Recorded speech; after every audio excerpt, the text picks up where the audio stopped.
امام غزالی رحمۃ اللہ علیہ وصال کر گئے. ایک آدمی آپ سے بڑی محبت کرتا تھا. وہ کہتا مجھے امام صاحب خواب میں ملے. تو میں نے کہا حضور انتقال کے بعد آپ پہ کیا گزری؟ تو فرمانے لگے میں نے اپنے رب کو بڑا ہی کریم پایا ہے، میں نے اپنے مالک کو بڑا ہی مہربان پایا ہے، وہ بڑا معاف کرنے والا ہے. تو فرمانے لگے میں نے عرض کی کہ حضور آپ نے دین کی نوکری بڑی کی، خدمت بڑی کی، کتابیں لکھی، درس، تدریس، واعظ، نصیحت، تبلیغ، بڑا کچھ کیا، اس سبب سے اللہ نے آپ کو معاف کیا. تو امام غزالی فرمانے لگے نہیں بھائی، سبب تو کوئی اور چیز بنی ہے. کہ وہ کیا؟ تو امام صاحب فرمانے لگے میں ایک دن تحریر لکھ رہا تھا تو اپنا قلم میں نے سیاہی میں ڈبویا. گرمی بڑی شدید تھی. جب اس قلم کو میں لکھنے کے لیے اٹھا رہا تھا نا تو ایک مکھی آ کے بیٹھ گئی اور وہ سیاہی چوسنے لگی. میرے دل میں خیال آیا بیچاری پیاسی ہے، چلو اچھے طریقے سے چوس لینا، اس کی گرمی تھوڑی ٹھنڈی ہو جائے تو میں دوبارہ سے سیاہی لگا لوں گا. فرماتے میں نے اسے وہ موقع دیا، اس نے اچھے طریقے سے اس سیاہی کو پی لیا. وہ تو اڑ گئی، بات ختم ہو گئی، میں بھول گیا، کبھی یاد ہی نہیں آیا. فرماتے ہیں جب میرا حساب ہونے لگا تو مالک کولین نے پوچھا غزالی وہ جو مکھی پہ رحم کیا تھا تو تیرا اس سے کیا لالچ تھا؟ کیا لالچ تھا؟ نہ تو اس کا کوئی ووٹ بینک تھا، نہ تیرے کام آ سکتی تھی، نہ وہ کوئی ڈیوٹی کر سکتی تھی، نہ تیرے کوئی وہ تیری تعریف کر سکتی. اس بے زبان سے کیا لالچ تھا؟ کیوں موقع دیا؟ تو امام غزالی فرمانے لگے مولا تیری مخلوق سمجھ کے، اللہ تیری مخلوق سمجھ کے. تو رب کریم نے فرمایا تو میری مخلوق پہ رحم کرے تو میں تیرے اوپر رحم نہ کروں؟ کھول دو جنت کے دروازے. میں نے غزالی کو بے حساب جنت عطا فرما دی. بھائی شرط یہ ہے کہ تو دیکھ تو صحیح، کبھی تو نے رحم کھایا؟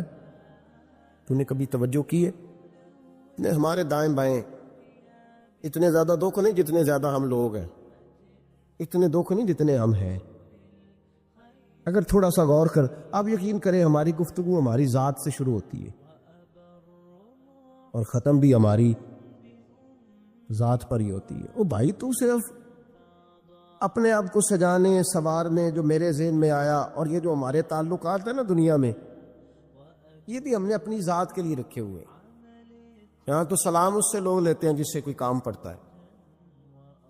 یہاں تو 2 4 5 رشتے اس لیے رکھے ہوئے ہیں کہ کبھی کوئی مصیبت آ گئی تو کام آئیں. کچھ تعلقات اس لیے تو غریب کو دوست بھی نہیں ملتا، اس لیے کہ اس سے کسی کو کام کیا پڑے گا. لوگوں نے شناسائی بھی ان لوگوں سے رکھی ہوئی ہے جن سے کچھ نہ کچھ ان کے ذاتی مفادات ہو. بس دل نرم ہوتا ہے نا، انسان کا دل نرم ہوتا ہے، تو وہ یہ نہ سمجھے کہ ایک آدمی کا دل نرم ہوا ہے، وہ سمجھے کہ پورے معاشرے پہ اللہ مہربان ہو گئے.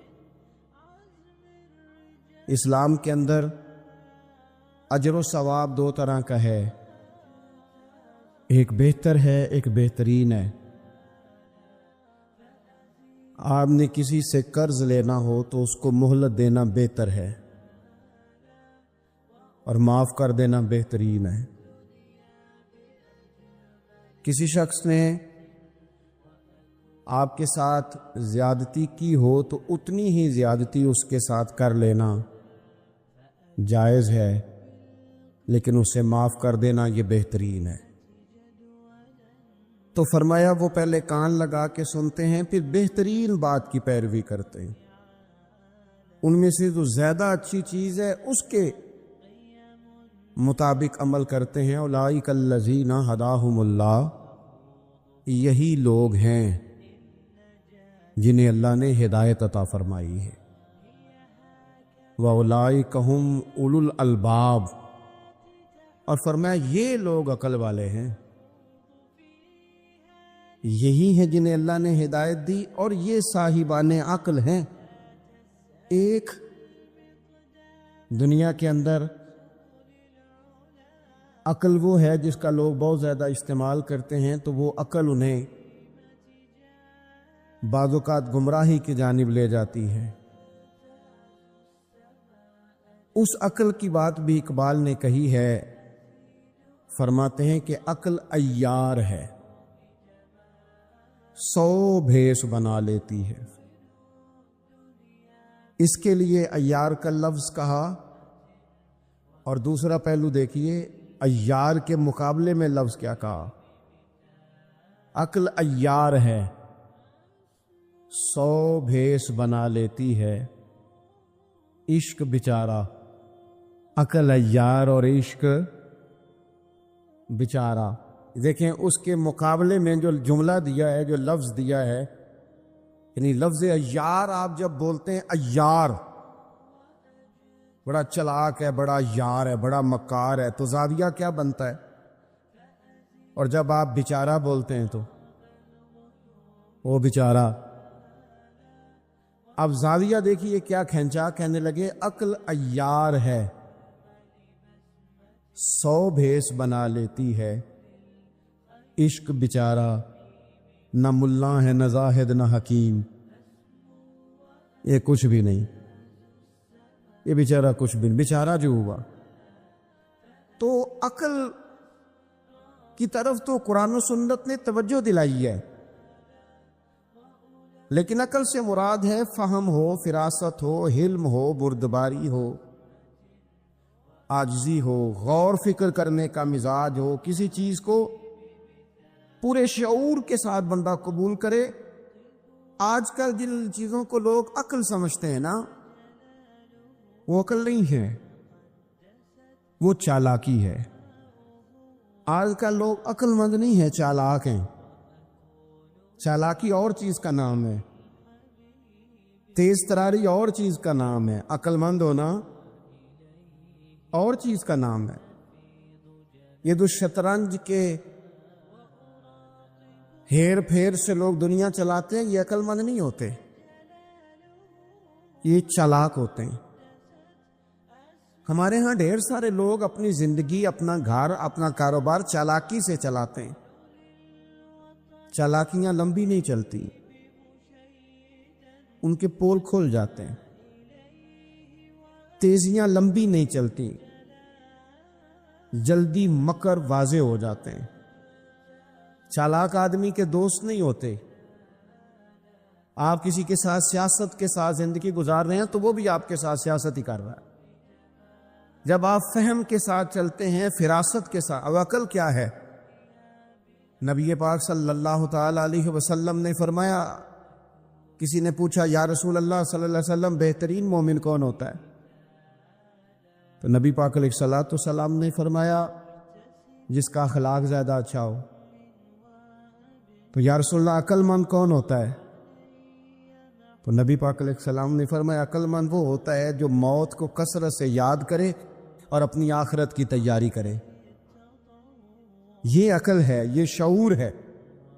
لیکن وہ چالاکی کے ساتھ دنیا داری میں بڑا اپنا نام بنا لے، بڑے پیسے جمع کر لے، بڑا جناب گھروندہ تیار کر لے، تو یہ چالاک ہے، عقل مند نہیں۔ فہم والے بنے، شعور والے بنے، اپنی زندگی فہم کے ساتھ گزاریں۔ آپ اپنے شعور کی بلندی کی طرف بڑھیں، اپنے بچوں کو تیز نہ کریں، چالاک نہ کریں۔ ایک درویش سے میری ملاقات ہوئی تو وہ بڑے بھولے بھالے تھے، ان کے بچے بھی بھولے بھالے تھے۔ تو میں نے سارے خاندان میں سب بھولے بھالے لوگ دیکھے، تو میں نے ان سے کہا کہ یہ کیا ماجرا ہے؟ تو کہنے لگے ہمارے دادا جی نے دعا کی تھی کہ یا اللہ میرے بچے چالاک نہ ہوں، یہ شاطر نہ ہوں، تیزیاں نہ کرنی آتی، یہ بھولے ہوں، درویش ہوں، سادہ ہوں۔ اولاد شعور تیز تراک ہو جائے نا، چالاک شاطر ہو جائیں، تو وہ تو ماں باپ کو بھی روز کوئی نہ کوئی کہانی ہی سناتے ہیں، وہ تو اپنے دائیں بائیں بھی کوئی نہ کوئی نیا قصہ ہی بیان کرتے ہیں۔ عقل مند بنے، شعور والا انہیں بنائیں، انہیں اچھے برے کی تمیز سکھائیں۔ یعنی شعور، چلاک آدمی تو حلال حرام کی پرواہ نہیں کرتا، بس وہ دیکھتا ہے میں نے پارٹی کو قابو کیسے کرنا ہے۔ لیکن عقل مند وہ ہوتا ہے جو دیکھے کہ یہ میرے لیے جائز ہے کہ ناجائز ہے، محنت سے کام کرے، شعور سے کام کرے، لیکن لقمہ حرام کبھی اپنے گھر داخل نہ ہونے دے۔ یہ شعور ہے، یہ بلندی ہے، یعنی شعور یہ ہے کہ اسے پتا چلے کہ یہ حق میرا ہے، یہ میرے بھائی کا ہے، یہ حق میرا ہے، یہ میرے ملازم کا ہے، یہ حق میرا ہے، یہ میرے پڑوسی کا۔ یہ شعور ہے۔ اور چالاکی کیا ہے کہ وہ تیزی دکھائے اور سب کا مال ہڑپ کر کے اپنے گھر لے آئے اور کسی کو پتہ بھی نہ چلنا دے۔ یہ چالاکی ہے۔ چالاک نہ بنے، باشعور بنے، فہم والے بنے۔ میرے نبی پاک صلی اللہ تعالی علیہ وسلم پر اللہ تعالیٰ نے جو قرآن مجید کتاب نازل کی تو 300 کے لگ بھگ آیات قرآن پاک میں ایسی ہیں جن کا زیادہ مطالعہ ہے، وہ زیادہ جمع کر لیں گے۔ 300 کے قریب آیات ایسی ہیں جس میں اللہ تعالیٰ نے عقل اور شعور کی طرف بڑھنے کا حکم دیا ہے۔ فرمایا عقل والو غور کرو، تم دیکھتے نہیں زمین و آسمان میں اختلاف ہے، رات اور دن آتے جاتے ہیں، اس میں غور کرو، اس میں نشانیاں ہیں، پر ان کے لیے جو عقل رکھتے ہیں، جو شعوری بلندی رکھتے ہیں، تیزی نہیں، چالاکی نہیں، شاطر پن نہیں۔ ابو جہل جو تھا نا، وہ بیوقوف آدمی نہیں تھا۔ دور دراز سے لوگ اس کے پاس اپنے مقدمات کا فیصلہ کرانے آتے تھے۔ چالاک آدمی تھا، اتنی زبردست بات کرتا تھا، اتنی اچھی باتیں سناتا تھا کہ لوگ لوٹ پوٹ ہوتے تھے، گھنٹوں بیٹھ کے لوگ اس کی بات سنتے تھے۔ لیکن شاطر تھا، عقل مند نہیں تھا۔ اگر عقل مند ہوتا تو اسے نظر آ جاتا کہ وہ دیکھو آفتاب نبوت چمک رہا ہے، وہ غلام ہو جاتا ہے رسول پاک کا۔ لیکن وہ چالاک تھا، چالاکیاں کرتا رہا، تیزیاں دکھاتا رہا۔ اس نے اس ترتیب سے اسلام کی مخالفت کی۔ آپ دیکھیں نا، جس رات نبی پاک صلی اللہ علیہ وسلم کو شہید کرنے کا ارادہ ان ظالموں نے کیا ہے تو بڑی پلاننگ کی۔ ہر قبیلے سے ایک ایک بندہ لے کے آؤ، ہر قبیلے سے، اور اس کے ہاتھ میں تلوار تھماؤ۔ جب ہر قبیلے کا بندہ ہوگا تو اگر معاذ اللہ حضور کو شہید کرنے میں کامیاب ہو گئے تو کسی ایک قبیلے پر الزام بھی نہیں آئے گا اور بنو ہاشم کسی ایک قبیلے کا مقابلہ بھی نہیں کر سکیں گے۔ اس چالاکی سے، یہ کبھی لوگوں کی سمجھ میں باتیں نہیں آتی تھی پر چالاک تھے، اس چالاکی سے یہ دین کی مخالفت کرتے تھے، یہ تیزی دکھا کے مخالفت کرتے تھے، اور جناب صدیق اکبر دفاع کی کوششیں کرتے تھے۔ وہ شعور کے ساتھ، فہم کے ساتھ انہوں نے بھی انداز اختیار کیا نا۔ انہوں نے چالاکی کی کہ ہر قبیلے سے ایک ایک بندہ، وہ تو اللہ کی حکمت تھی کہ سرکار نے ایک مٹھی میں پکڑ کے مٹی پھینکی تو ان کی آنکھوں کے آگے اللہ تبارک و تعالیٰ نے پردے ڈال دیے، لیکن اس کے مقابلے میں حضرت صدیق اکبر فہم و فراست کا، شعور کا وہ مظاہرہ کر رہے ہیں۔ وہ کیسا بندوبست کرتے ہیں؟ کہتے ہیں اپنے غلام سے کہ 2 اونٹنیاں موٹی تازی، ان کو تم نے لے کے غار کے اس جانب آ جانا ہے۔ اپنے غلام سے کہتے ہیں کہ تم نے ان اونٹنیوں کو وہاں پہنچانا ہے۔ بیٹے سے کہتے ہیں سارا دن کام کاج کے سلسلے میں ادھر ادھر جانا اور کافروں کی باتیں سن کے پہنچانا کہ نیا منصوبہ کیا بنا رہے ہیں۔ اپنی بیٹی سے کہتے ہیں پتر کھانا پکا کے، کل کا باسی نہیں تازہ پکا کے، اور پھر اس کو تیار کر کے، اور بیٹا دن کے اجالے میں نہیں رات کے اندھیرے میں آنا۔ اب یہاں اقبال بولے، اقبال کہنے لگے جب عشق سکھاتا ہے آداب خود آگاہی، عشق بھی ایک عقل دیتا ہے۔ جب عشق سکھاتا ہے آداب خود آگاہی تو کھلتے ہیں غلاموں پر اسرار شہنشاہی۔ پھر وہ غلاموں کو بادشاہ بنا دیتا ہے۔ تو کہا رات کو وہاں کھانا پہنچانا، یہ ان کا شعوری فیصلہ ہے۔ اور رستے میں حضرت صدیق اکبر بھی شعور کا مظاہرہ کرتے ہوئے حضور کو لے کے جا رہے ہیں۔ انہوں نے بھی پلاننگ کی، منصوبہ بندی کی، پر چالاکی سے۔ حضرت صدیق اکبر بھی اپنا شعور استعمال کر رہے ہیں۔ راستے میں ایک شخص ملتا ہے جناب صدیق اکبر کو، یہ شعور ہے، یہ فہم ہے، یہ فراست ہے. ایک شخص راستے میں ملتا ہے. عرب کے اندر ایک رواج تھا کہ کبھی کبھی نا کوئی ہادی ساتھ لے لیا جاتا تھا. ہادی اس کو کہتے تھے جو راستہ دکھاتا تھا آگے آگے. وہ کچھ تھوڑا بہت نذرانہ لیتے تھے، رقم لیتے تھے، راستہ دکھاتے تھے. چونکہ وہ راستہ بتانا بڑی دور دور تک آبادی نہیں ہوتی تھی، تو پوچھیں گے کس سے اگر بھول گئے تو ایک شخص ساتھ رکھ لیا جاتا تھا. راستے میں ایک شخص ملا جو مدینہ شریف سے جا رہا تھا مکہ مکرمہ. حضرت صدیق اکبر کو وہ جانتا تھا، نبی پاک علیہ السلام کا بظاہر آشنا نہیں تھا. حضرت ابوبکر صدیق سے پوچھتا یہ کون ہے؟ اب حضرت صدیق اکبر کا شعور دیکھو، وہاں شعور اسلام کی مخالفت میں چالاکی استعمال ہو رہی، یہاں شعور دفاعی اسلام میں استعمال ہو رہا ہے. یہ فہم ہے، یہ عقل ہے. حضرت صدیق اکبر رضی اللہ تعالیٰ عنہ فوراً سوچنے لگے، فرمانے لگے اگر حضور کا نام بتا دیا یہ تو جاتے ہی فوراً ان کو بتائے گا کہ میں نے نبی پاک کو جاتے دیکھا ہے. وہ کہنے لگے کون ہے؟ آپ سوچ میں پڑ گئے یہ کون ہے؟ تو حضرت صدیق اکبر نظریں جھکا کے، ہاتھ باندھ کے حضور کی طرف چہرہ موڑ کے کہنے لگے یہ میرے ہادی ہیں، یہ مجھے راستہ دکھاتے ہیں. اب وہ کچے مزاج کا تھا نا، وہ سمجھا مکے سے مدینے کا راستہ دکھاتے. حضرت صدیق اکبر بتا رہے تھے کہ مجھے جنت کا راستہ دکھاتے ہیں، رب کی معرفت کا راستہ دکھاتے ہیں. یہ بھی شعور ہے جب عشق سکھاتا ہے. آداب خود آگاہی، پھر کھلتے ہیں غلاموں پر اسرار شہنشاہی. عطار ہو، رومی ہو، رازی ہو، غزالی ہو، کچھ ہاتھ نہیں آتا بے آہ و سحر گاہی. عجیب بھائی، آپ اپنا شعور اگر صحیح جگہ استعمال کریں تو فہم بن جائے گا، فراست بن جائے گا، فائدہ مند ہو جائے گا. لیکن نہیں، چالاکی کی طرف لوگ بڑھنے لگے، پتے پھینکنے لگے، کہانیاں سنانے لگے. کون سا ایشو ہے جس کو آج اٹھایا جائے؟ کون سی بات ہے جس کا پراپوگنڈا کر کے اپنے آپ کو مشہور کیا جائے؟